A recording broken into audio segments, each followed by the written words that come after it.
I was 14 going on 41. When I was a small child, ages 2, 3, I recall having all kinds of spiritual experiences. Like most children, I had a strong understanding that what I was experiencing was part of everyday life. I grew up Roman Catholic and was taught to do things like pray and engage in rituals like baptism, First Communion, First Confession.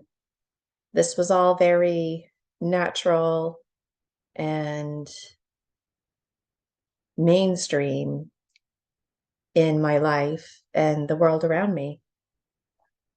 Make believe and imagination were inspired with things like Santa Claus and elves in the garden were a part of life. I was interested in the elves. I perceived them as children of the earth or miniature people of a different kind. It was confusing, the different kinds of species, elf species, if you will, ranging from Santa's elves to the elves in the garden to the elves who help the shoemaker. And then we get into more categories like the tooth fairy and leprechauns. The only elves I ever saw were the elves in the garden. And they weren't elves, they were insects. I remember hearing voices and folks singing along. I'd pull back the grass because I kept thinking I was going to discover an elf. Yet it was always an insect. The insects would always seem to be singing along in the middle of some mission, like collecting food, and I always seemed to bother them. I felt bad too because some of them would freeze when they saw me because they feared me. I really enjoyed the crunching sound while stepping on a beetle. I thought it was interesting that I had red blood and the insects didn't. The shapes, textures, and colors of insects fascinated me. The ants, grasshoppers, spiders, caterpillars, worms, snails, and beetles became my little friends in the garden. The butterflies and dragonflies scared me. Nature was showing me the ways of knowing. I was learning what I could eat. Snacking on the weeds, taking an interest in dandelions, and enjoying dried up sap were all great ways to spend time in the backyard. Intuitively, I knew by the way something smelled if it was likely safe to eat.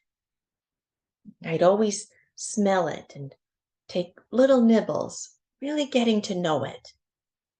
I was fascinated by the diversity around me and all the life cycles. Moreover, how everything was interconnected. I ate things like blades of grass, clovers, plantains, and buttercups. I had a healthy boundary not to eat mushrooms or berries because my mom always told me they were poisonous. And sometimes there weren't any mushrooms, and sometimes there were lots of mushrooms. Every now and then I'd bring mushrooms to my mom as if I was some kind of hero. And the mushrooms were connected to the rain and the worms would come out. It was exciting. I was learning about seasonal cycles. Anytime my mom, she would be in the kitchen and I would bring her mushrooms. And any time I did, my mom would promptly crumble those mushrooms and put them in the garbage. And she would promptly dump her ashtray over them, reiterating that mushrooms are dangerous unless they came from the grocery store. Let's not kid ourselves. I would have gone in the garbage and ate them. So I think my mom knew to put ashes all over them. It's probably why she did it. The dandelions were the best. They smelled so good, and I could tell by the way they smelled if it was going to be a tasty one. The yellow reflection of the buttercups fascinated me on my skin. I became very picky and choosy, spending a lot of time deciding which ones to snack on. And this is how I experienced timelessness in my early years.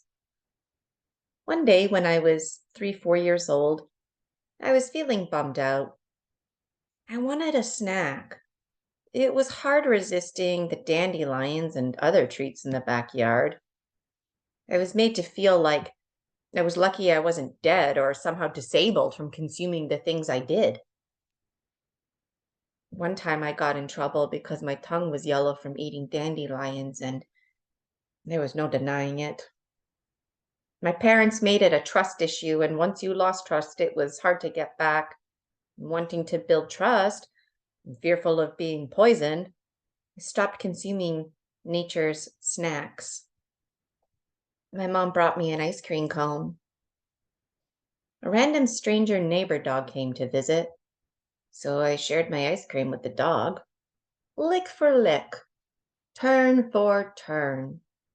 It was a hot day after all, and I was raised to share things. And I felt bad when my mom shouted at the dog to go away, and then I had to go inside.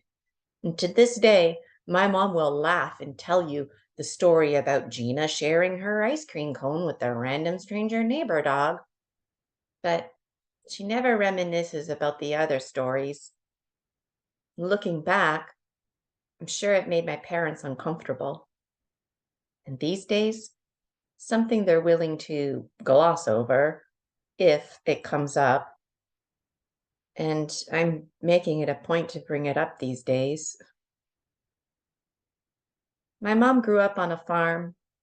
Sometimes her family would reminisce about how food like lettuce and apples at the grocery store were in abundance. And, when they were kids, they would simply go out and pick it fresh.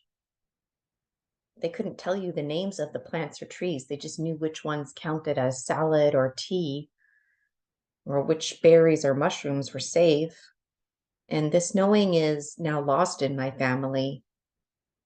We eventually began to enjoy blueberry picking and had a general vegetable garden. We were always interested to relearn our foraging skills and ability to identify what was consumable. We became fearful of nature's edibles because we genuinely were afraid to get sick. There are lots of facts to be aware of. For instance, many of nature's abundance of snacks are safe to eat, but only in small amounts and not often, or only a certain part of the plant is safe to consume. Moreover, many of nature's abundance, you need to actually boil or cook it first, or they could be dangerous to you. Much later in life, I learned about mushrooms and hallucinations. It's incredible the amount of shrooms growing around us in everyday yards and pathways. There's really no need to seek a dealer if you know what to look for. And there's also an incredible amount of choice mushrooms to enjoy with your dinner. And there's really no reason to go to the grocery store again if you know what to look for. I myself personally don't, and I'm starting to learn. As I'm learning, I have to tell you that I was pretty shocked the amount of medicinal benefits, everyday minerals many mushrooms provide. It provided me with a really interesting perspective because as I'm learning, I'm reminded about things like biologically, we're actually closer to the mushroom kingdom than the plant kingdom. And arguably, we are part of the mushroom kingdom. It made me curious, why don't we prioritize mushrooms in our diets or insects for this matter? Because they meet many of our protein and other nutritional needs. Moreover, both are natural, reliable, sustainable resources, affordable ones at that, which would significantly help us and our food security concerns.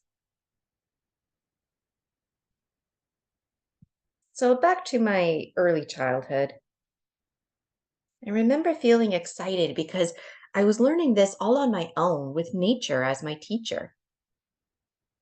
This was the trouble for me. I always had a lot to show and tell, but I couldn't tell you where I was getting the information from. And developmentally, I was respectfully limited in my communication skills as well. It didn't help my case that the information was limited, in fact, very limited, and I didn't have evidence to support my ways. As a child, and even today as an adult, I'm not sure how to respond. It came from my head. Is that an appropriate answer for you? It's called knowing. It's called a download, possibly. It could be called intuition. It could be called wisdom from a past life because the very atoms that make up my body remember, even though my mind and the rest of my body don't remember, at least consciously. It's possible it's called a spiritual experience. I never thought much about it until I started getting older and began to share out. It wasn't well received. The whole Santa and tooth fairy culture only confused me about what I was trying to make sense of. And as I grew older, I would just tell people I heard it at school, on TV, or that I had an interesting dream. And at a young age, I became known as someone who had interesting dreams. And what hurt was I knew at a young age that interesting dreams was the adult code language for several things like bullshitter, attention seeker, and crazy. I was not validated. I was mocked.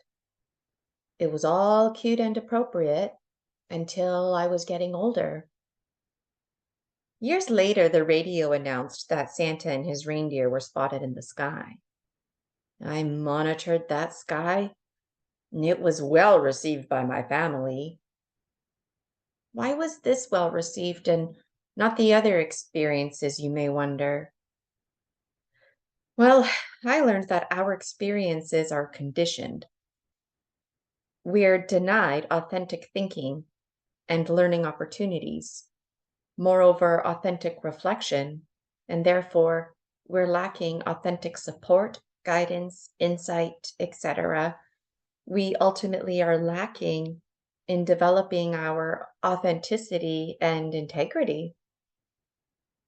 When we are constantly redirected to what we should think or told how we should feel, it's absurd to expect anyone to know thyself or to interpret the world around them.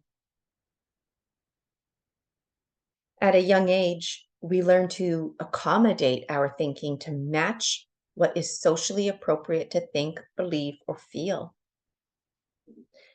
Historically, it's quite terrifying if you don't fit in the community because we're all dependent on community, no matter how independent you are and no matter how much of a lone wolf you may be. We're dependent on community, we're dependent on each other.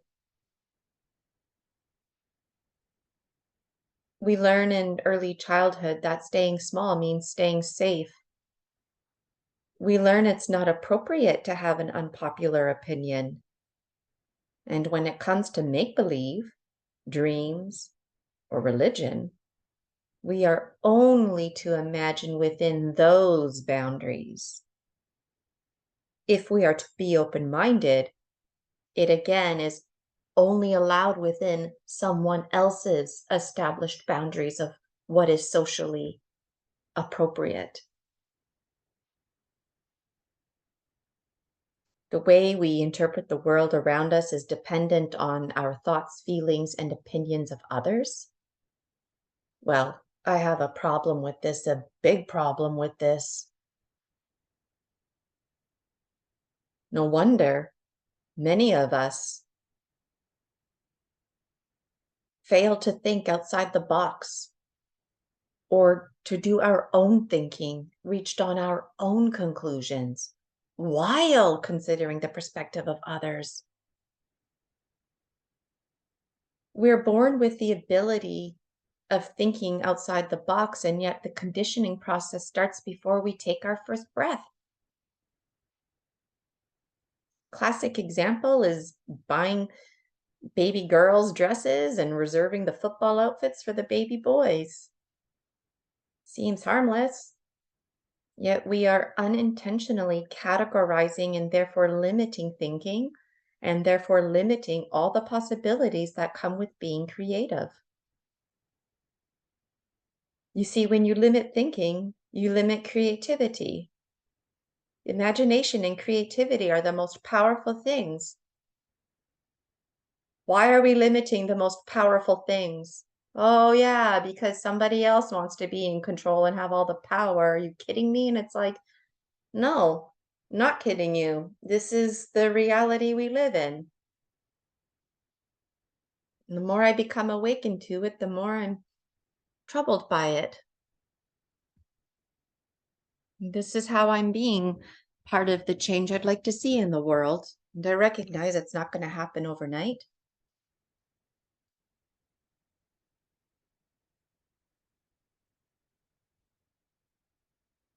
I would like to see us move in a direction where we introduce infants to rights, roles, and responsibilities rather than an identity that we've picked out for them.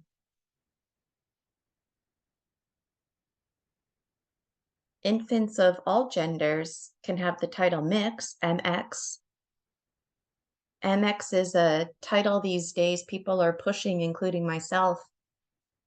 I'm personally tired of meeting people, and it's basically like, what's your marital status? And are you like, what's your gender? And it's like, why is that the first thing that you need to know?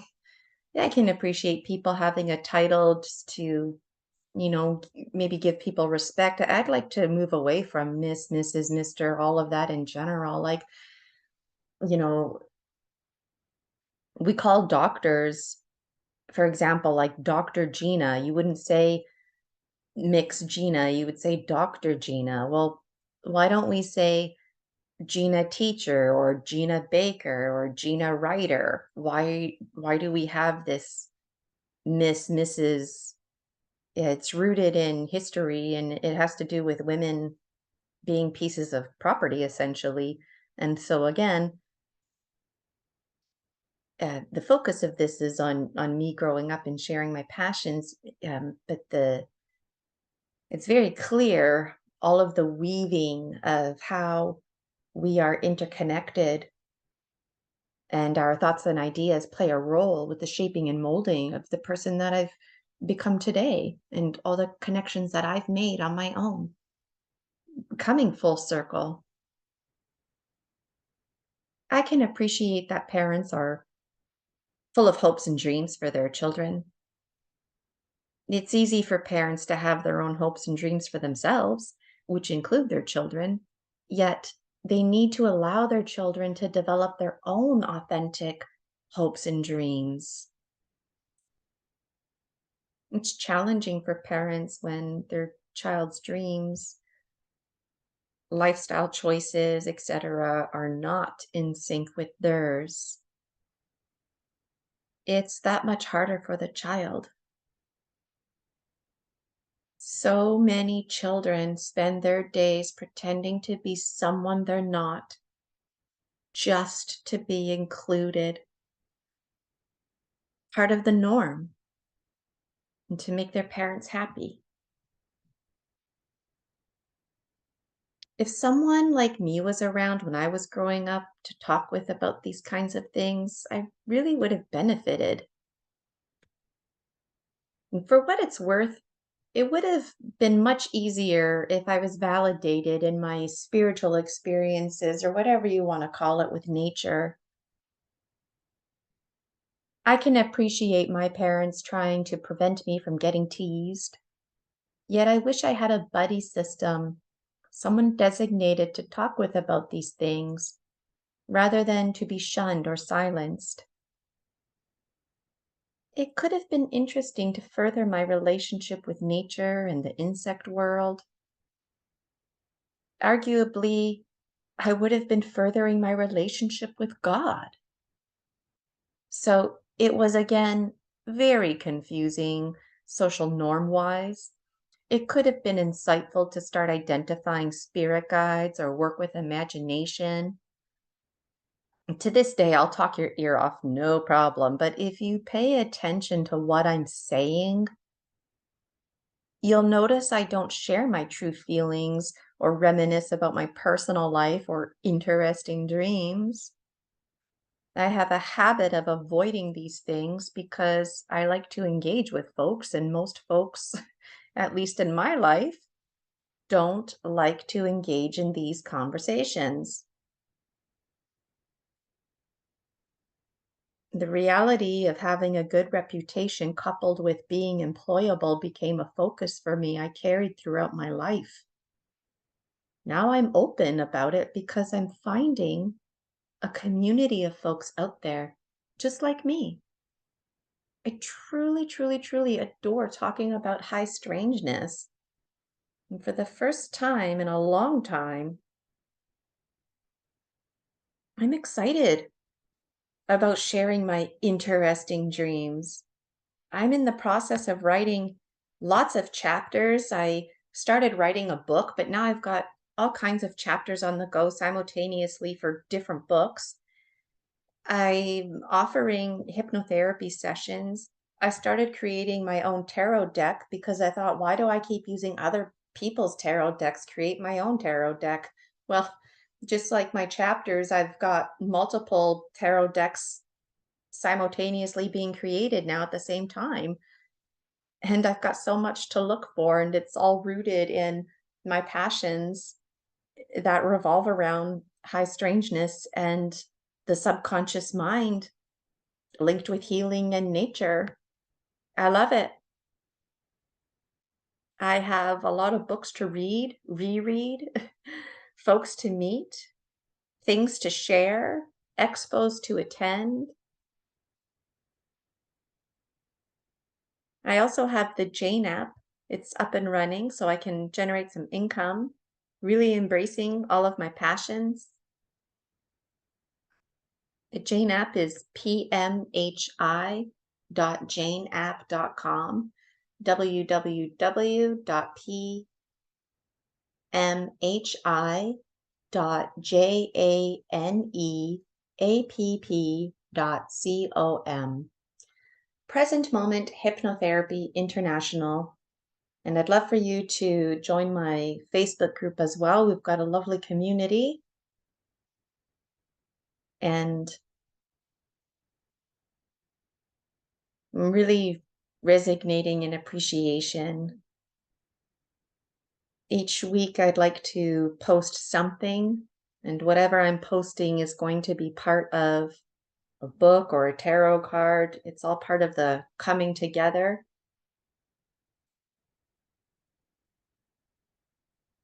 And I'm so thankful for all my cheerleaders. I never want to take my cheerleaders for granted. Okay, so back to me growing up. Um, Before I tell you about um, the new kids on the block, and for what it's worth,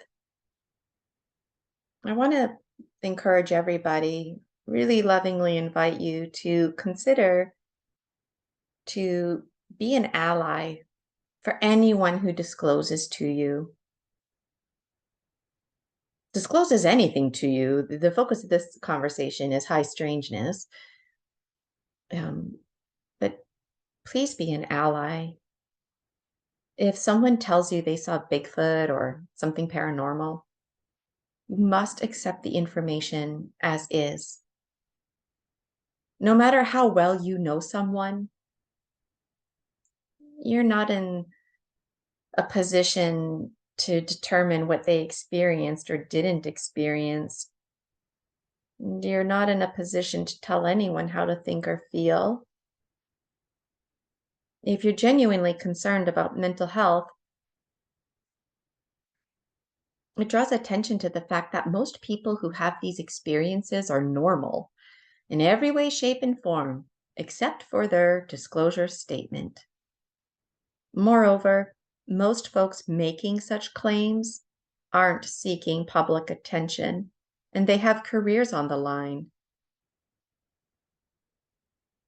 The best you can do is tell them that you believe that they believe what they experienced is valid.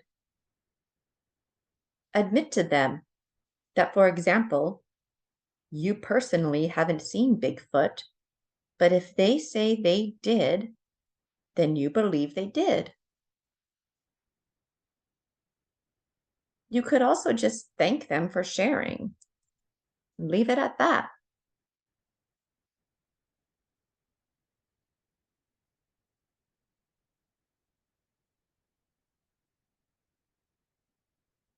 Sometimes we find ourselves getting into details when somebody discloses to us. In a classic case, people who see Bigfoot, there's different versions of Bigfoot out there. And so, what official image version of Bigfoot are people using to determine if it was Bigfoot or not? That's part of the problem of categorizing things.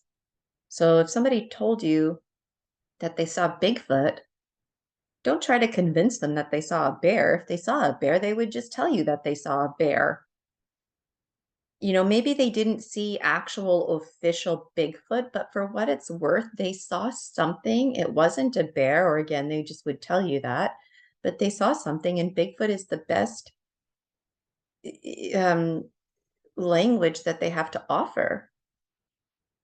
And this is why we can't get hung up on categories. Okay, so back to my childhood. I didn't really know how to read until I was in grade 4, so about 9 years old. I started to pick it up in grade 3 when the book fair was selling New Kids on the Block biographies. Oh, yeah. Learning about the new kids, the environment, animals, fairy tales, and children Bible stories were my passions. It was challenging because finally I was reading independently, yet I was discouraged from reading fairy tales because I was told I was too old. I eventually couldn't handle the children's Bible stories anymore. The stories confused me about themes around justice and belief.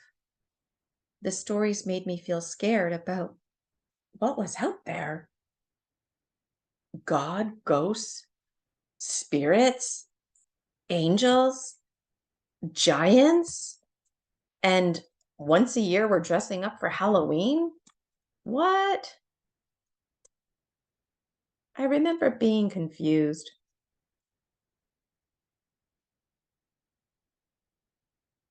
really confused. And I'd ask questions, and they just got dodged a lot. In my family, we were raised to believe in God and that our God was the one and only God.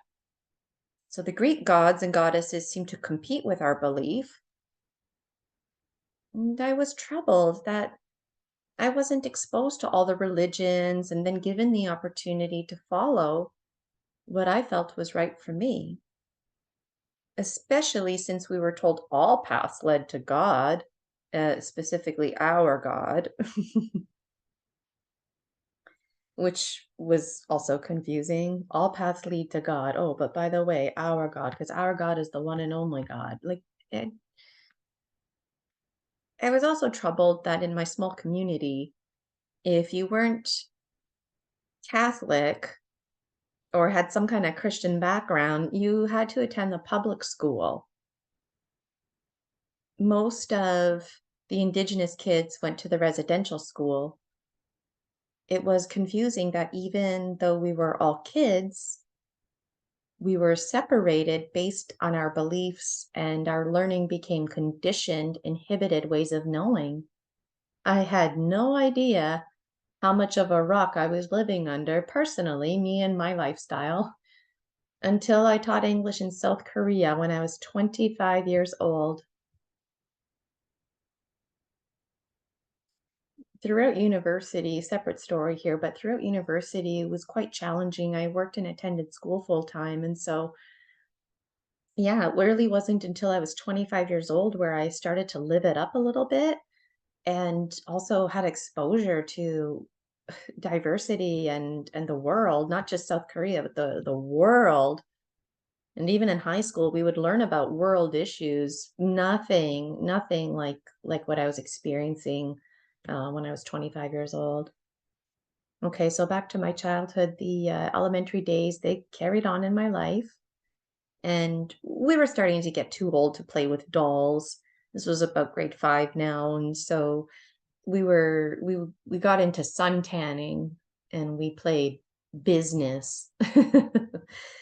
My sister and the neighbor girl, they loved to read books and take notes. And they called this game business. This wasn't my kind of game, especially since I struggled with literacy in school. The neighbor girl's dad supported us playing business. We were allowed to read his books only if playing business, one book each at a time, and we had to sit nicely on the patio furniture outside on their deck. And we recognized this privilege, and so by our own free will and choosing, we would walk with the books in slow motion from point A to point B, and always turning the pages delicately. It was a delicate process just to remove and return the books to the shelf. Most of the books were big textbooks with fine, small print, very small font sizes, and no pictures. A mix of history, religion, the cosmos, and esoteric literature. What a difference from the books at my house. At my house, we had a shelf of fairy tales, the Bible, the Sears Christmas catalog, the telephone book, and my dad had a Reader's Digest subscription. The beauty about playing business was that I could read what I wanted at my own pace, like I did with that Billy the Kid book. I could fake read, like I did with that Billy the Kid book. And I could skip entire sections, just like I did with that Billy the Kid book. And I didn't have to commit to any books, just like I did with that Billy the Kid book. No one was monitoring my progress. It gave me a lot of freedom to enjoy reading for the love of reading. Time to think and time to experience timelessness. I kept going back to that Billy the Kid book because it made me see Billy the Kid as a real person. It also made me feel like it wasn't even about the crimes he was committing. It was more about the chase and thrill to capture him, along with the money reward. It made me feel uncomfortable.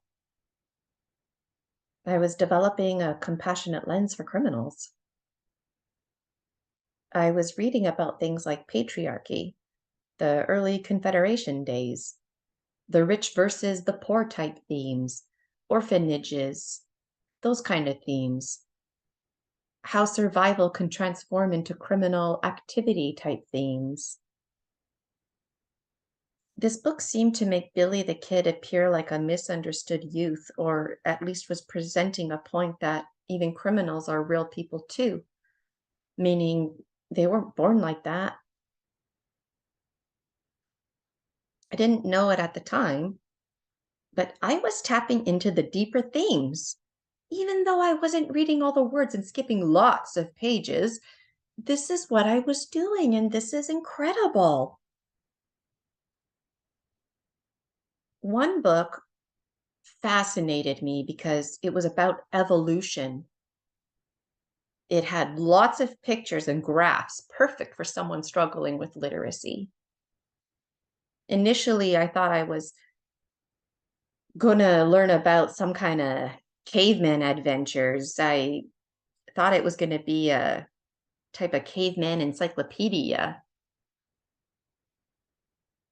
I never heard about evolution before, and this all made sense to me. It wasn't just animals, it was plants, trees, land, and even us, the people. This book had me hooked. Playing business was now awesome. In grade 7, we had to do a project for the science fair. I was 12 years old. The neighbor girl and I buddied up presenting on evolution. One graph in particular fascinated me because even though I couldn't read the numbers, it seemed like more people believed in evolution than the story of Adam and Eve. Even though I attended a Roman Catholic school, I wondered what kids in the school thought about evolution. With permission, we began knocking on classroom doors to survey the other kids. We were able to knock on most of the classroom doors. One teacher gave us a lot of trouble because she didn't realize what we were going to ask. And we were made to feel so like we were being so rude. And I felt bad because she was so encouraging and supportive of us knocking on the classroom door.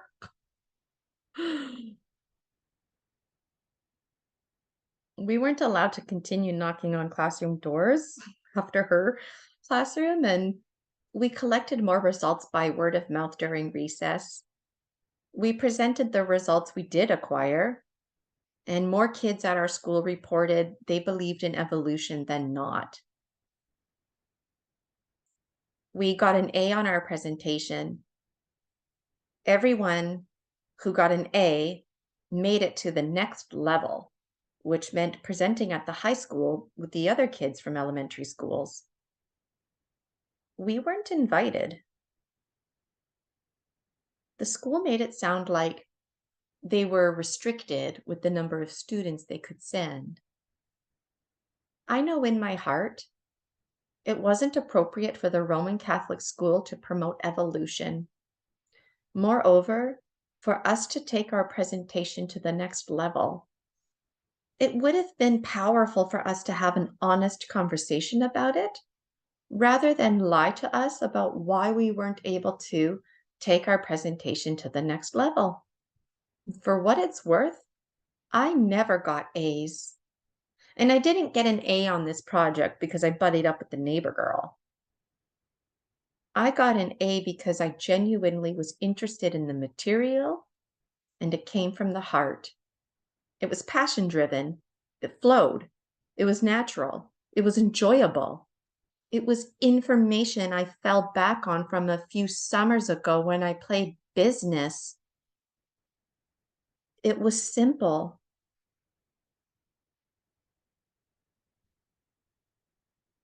Ages 11 to 13, we began window shopping at the mall. The neighbor girl was hooked on R.L. Stine, and her parents would give her money to buy one book at a time. She transformed into a real reading machine, so we frequented the bookstore more and more. We even branched off checking out secondhand bookstores downtown. I couldn't handle R.L. Stine. It was way too scary, and I couldn't even handle scary movies. Yet, I was always drawn to these things. So it was really cool going window shopping because I could get exposure to those things, but I could also go visit a different section in the bookstore, like the New Age section. Found myself learning about self-help and zodiacs and tarot cards. We're part of the New Age section, myths and fairies. So that's the section you could find me. And one day at a thrift shop, secondhand bookstore, my sister and I bought a book each about our zodiacs. I bought a book about Leos, and my sister bought one about Cancers. We took them home and showed our parents, and they were very well received. We talked a lot about fortune cookies and the Chinese New Year calendar. We took it with a grain of salt. The newspaper had a daily horoscope in it as well. One day when we came home, we showed my mom this book we got about spells. It was really interesting to flip through. It had potions and special ingredients like frog blood. So my mom threw it in the garbage. I pleaded with her, as if I was going to start killing frogs and using their blood for spells and magic. I just thought it was a fascinating book. My mom made it sound like someone else could find this book and do these things. And so this book was just deemed as evil, and it was with a heavy heart that it went into the garbage, and I left it in the garbage. I was worried about frogs and having their blood being extracted. And it taught me a lesson that, you could have something like a gun, for example. Maybe you're into hunting and maybe you're being responsible with it, but if that gun gets into the wrong hands, it could do damage. So that was the point my mom was making. And that's what was interesting. I wasn't playing with a loaded gun, but that was like the response. Taking that book away was like taking away a loaded gun. So at this time in my life, there was a lot of hype about the Ouija board. We couldn't afford it, and we happily drew it out on our chalkboard. We always were mostly trying to connect with Elvis, and we never got anywhere. Elvis Presley seemed like the designated safe spirit other kids would contact. Looking back, it's hilarious to think that we believed Elvis would take a special interest in us and our questions. Maybe he really did. It makes me laugh because essentially we believed Elvis as a spirit could be in all these different places all at the same time, doing all these different things simultaneously. Yet we struggled to have this kind of faith in our own God, the Archangel Michael, and our guardian angel. Why weren't we using the Ouija board to connect with these folks? In our child minds, Elvis had the power.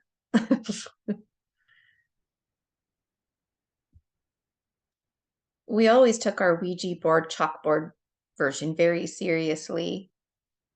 One time my mom played with us. The memory image of our index fingers on the shot glass brings a grin to my face.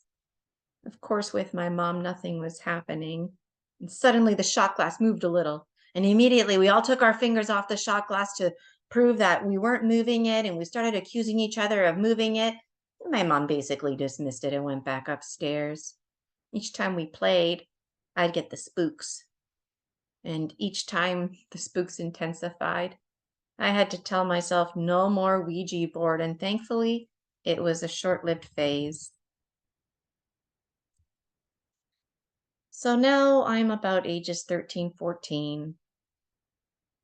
Doreen Virtue was on TV. I never heard about her before. No one in my life, not even on TV, ever talked about angels like she did, or the plethora of spirits out there. I wished for someone just like Doreen to be in my life. Hearing her speak made me feel so validated, considering she was a complete stranger on TV. We were speaking the same language, and that was powerful to me. It was also powerful to me that she had an audience, which meant people supported her, and there was a like-minded community out there.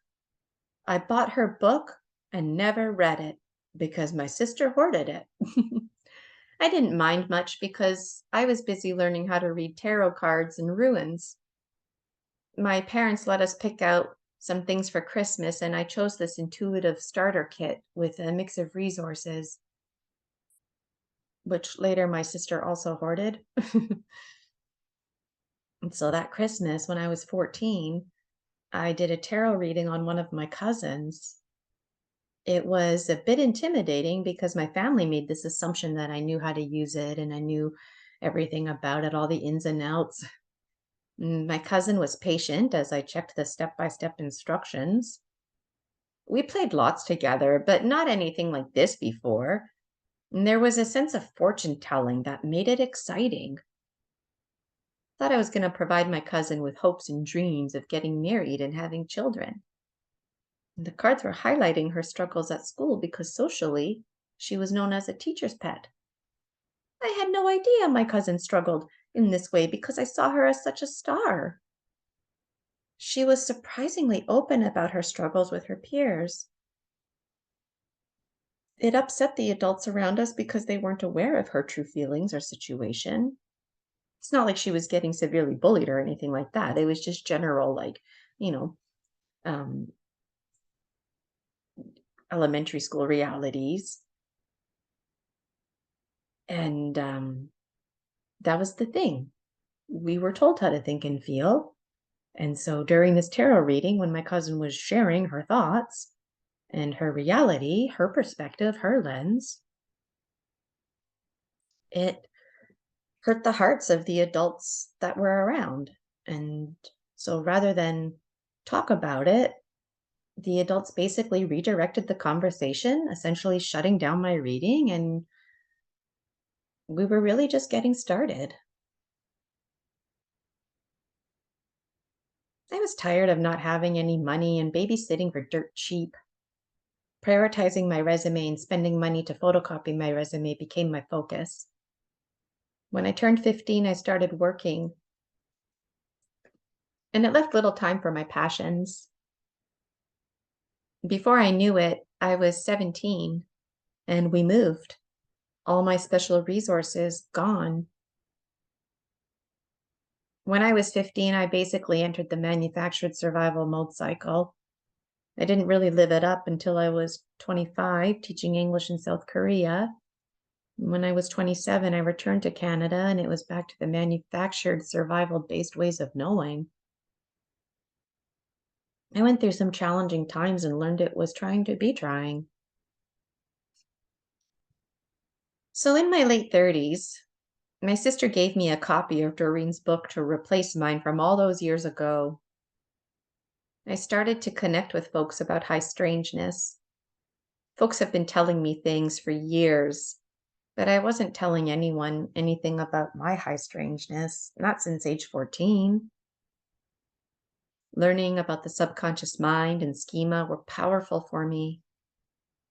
Folks started to refer to me as an intuitive or direct their friends to me at parties to discuss their high strangeness.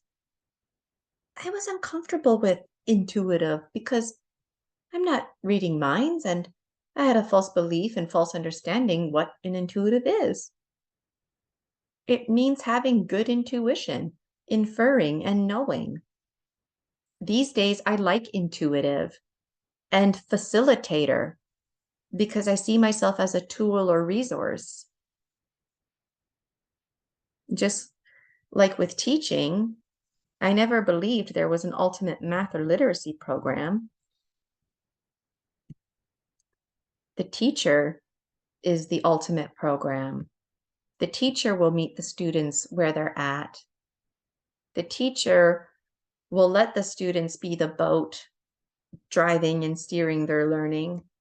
The teacher will be the water helping to navigate that.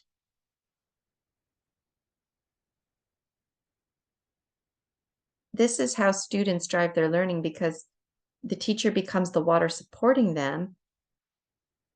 Together, the teacher and student steer through the wind. This is what I do as a hypnotherapist, as an intuitive, as a facilitator.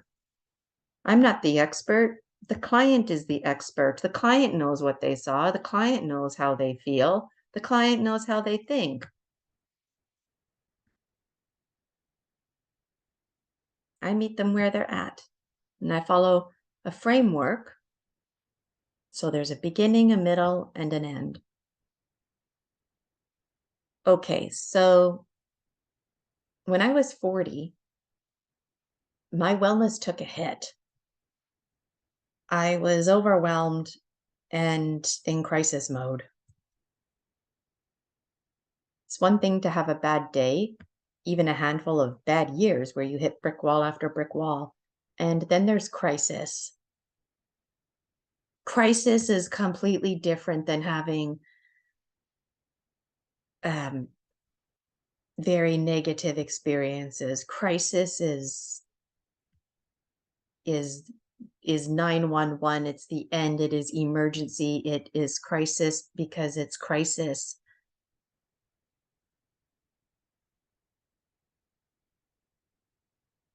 I was in crisis.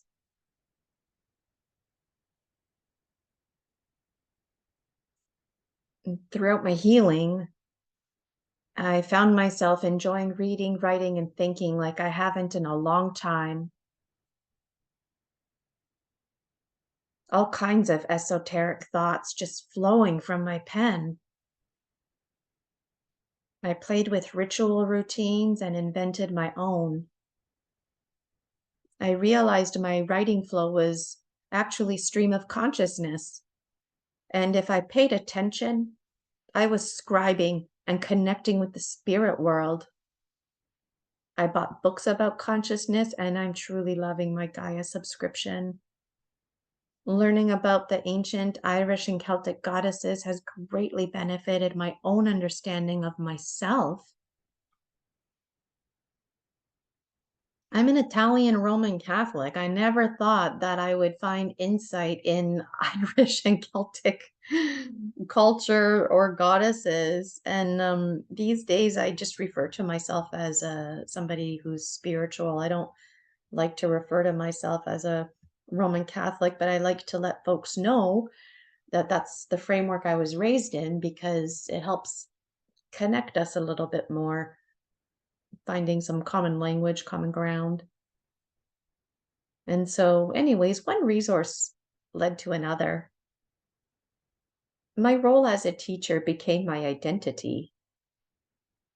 And I began asking myself who I really was before my career, before I entered the work world, before the person I was before I was even born. And how did my life get so challenging? Why was I in crisis? How come things flow and don't flow? Why some and not others? Like me. I started asking myself some really tough questions like, was I an evil person in a past life and now needing to experience hardship in this life to learn lessons?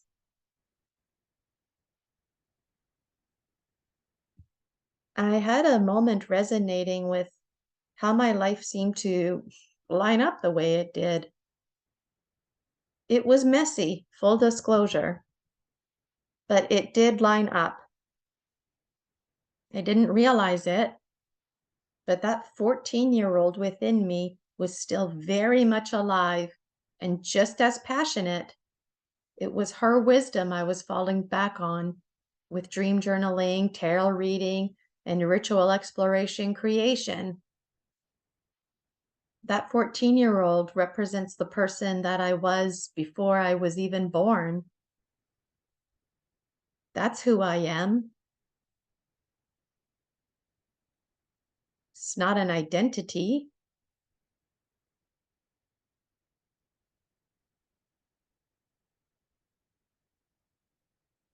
it's a role. passion-driven role, authentic integrity. When I thought about what brings me joy, a lot of things came to my mind, like hypnotherapy, dreams, conscious evolution, the subconscious mind, intuitive readings quickly dominated and flooded my mind, even the Ouija board. Everything that basically from childhood up to age 14. I discovered all of this in a very powerful hypnotherapy session, a regression where I went back to my child self. Even though high strangeness still gave me the spooks, I was still quite drawn to it. I knew it was simply a matter of making the unfamiliar more familiar. And that's what I'm doing now. I'm picking up from where I was because the 14-year-old within me was totally reawakened. She never left. She was just drowned out, if you will. I was 14 going on 41, and I haven't looked back.